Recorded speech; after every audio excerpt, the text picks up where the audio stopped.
Hi guys! Pag-uusapan natin ang pagkakaiba ng tatlong culture system sa aquaculture. Yung extensive, semi-intensive, at intensive. So madali lang siya, kaya tara, let's get started. So first is the extensive culture system. So unang-una, ang extensive culture system, parang isipin mo na lang na meron tayong malaking fish pond or natural lake. So sa system na ito, konti lang ang isda na inilalagay para hindi sila magkakompetensya sa pagkain.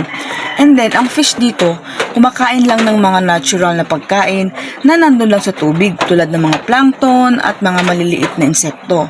So, wala kang idadagdag dito na feeds or pagkain, kaya very natural lang siya at very simple na process. So, kadalasan ang mura din dito dahil minimal lang ang maintenance niya. Pero dahil konti lang ang isda at walang additional feeding, mababa ang ani or production dito. So, parang aquaculture lang siya sa pinaka-basic na level. So, the next is the semi-extensive culture. So, dito, mas marami ang isda na nilalagay, medyo mas dense na compared sa extensive. So, bukod sa natural na pagkain sa tubig, nagbibigay na rin ang mga farmers ng additional feed para mas lumaki at nang mabilis ang mga isda. So, minsan may aerator na ginagamit para sa fresh ang tubig at healthy ang mga isda natin. Pero mas medyo complicated. Kasi nga meron siyang regular na feeding at konting technique sa pag-aalaga ng mga isda. So kaya mas mataas ang production nito kaysa sa extensive. Pero hindi pa rin sobrang high-tech or mamahaling. Kumbaga sakto lang. Sakto sa maliit hanggang sa medium scale farm. So the next is the semi-extensive culture. So dito, mas marami ang isda na nilalagay, medyo mas dense na compared sa extensive. So bukod sa natural na pagkain sa tubig, nagbibigay na rin ang mga farmers ng additional feed para mas lumaki at nang mabilis ang mga isda. So minsan may aerator na ginagamit para sa fresh ang tubig at healthy ang mga isda natin. Pero mas medyo complicated. Kasi nga meron siyang regular na feeding at konting technique sa pag-aalaga ng mga isda. So kaya mas mataas ang production nito kaysa sa extensive. Pero hindi pa rin sobrang high-tech or mamahaling. Kumbaga sakto lang. Sakto sa maliit hanggang sa medium scale farm. So the last one is the intensive culture system. So dito, ito yung pinaka-advanced at pinaka-high-tech na paraan. So dito, sobrang dami na ang isda sa maliit na espasyo gaya ng mga tanks or the regulated ponds. So wala ditong natural food. So lahat ng pagkain ay controlled feeding gamit ang mga formulated feeds na especially ginagawa para mabilis na paglaki ng isda or ng mga shrimp. So bukod dito, very important ang pag-maintain ng water quality because lagi rin itong may mga aerators, regular na monitoring at mabilis ang pagresponde kapag may sakit or problema ang mga fish.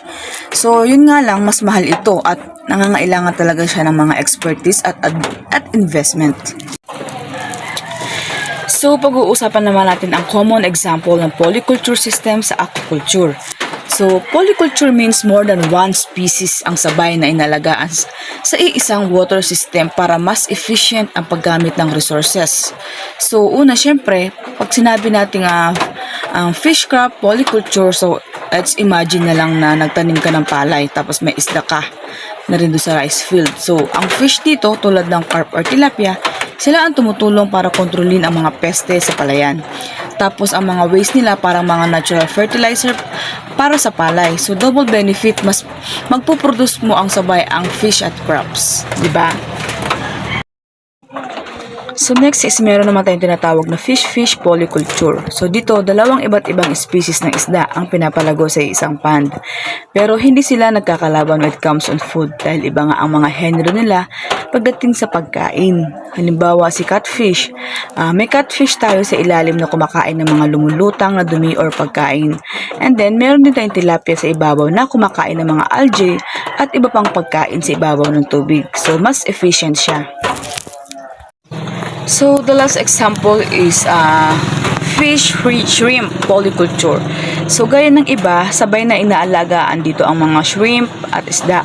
Pero iba ang kanilang tirahan sa pond. So ang shrimp ay sa ilalim ng tubig, habang ang fish naman ay lumalangoy sa itaas. So typical pairs dito ang tiger shrimp kasama ang mga milkfish and the mallet. So parang teamwork sila para mas paspas ang production. So, i-explain ko naman ngayon ang apat na klase ng aquaculture system, which is the static, open, semi-closed at recirculating, or yung tinatawag din closed system. So, uunahin natin yung static system.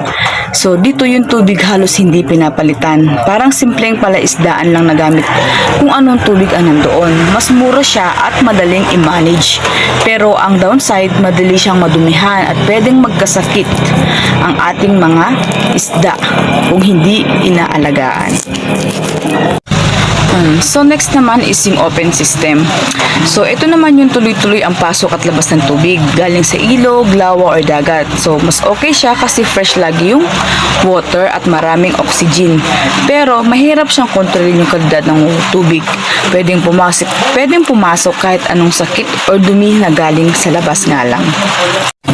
So lastly, yung recirculating or the closed system. So ito yung high-tech. So ginagamit ulit ang paulit-ulit yung tubig after linisin at i-filter.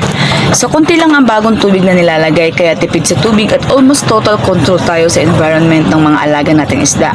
Kaso medyo magastos at kailangan ng marami equipment at knowledge. So bawat system may kanya-kanyang advantage at challenges. So ang importante, match sa budget at goals mo as a fish farmer. So ngayon, para mas klaro, makikita nyo sa graph na ito yung comparison nila based sa water exchange, complexity, control at gastos. So habang tumataas ang control at efficiency, mas tumataas din ang complexity at cost from static to recirculating system. Kaya pili lang ng swak para sa inyo. So next naman is yung open system. So ito naman yung tuloy-tuloy ang pasok at labas ng tubig galing sa ilog, lawa or dagat. So mas okay siya kasi fresh lagi yung water at maraming oxygen. Pero mahirap siyang kontrolin yung kalidad ng tubig. Pwedeng pumasok kahit anong sakit or dumi na galing sa labas nga lang. So lastly, yung recirculating or the closed system. So ito yung high-tech. So ginagamit ulit ang paulit-ulit yung tubig after linisin at i-filter. So konti lang ang bagong tubig na nilalagay kaya tipid sa tubig at almost total control tayo sa environment ng mga alaga nating isda. Kaso medyo magastos at kailangan ng marami equipment at knowledge. So bawat system may kanya-kanyang advantage at challenges. So ang importante, match sa budget at goals mo as a fish farmer. So ngayon, para mas klaro, makikita nyo sa graph na ito yung comparison nila based sa water exchange, complexity, control at gastos. So habang tumataas ang control at efficiency, mas tumataas din ang complexity at cost from static to recirculating system. Kaya pili lang ng swak para sa inyo.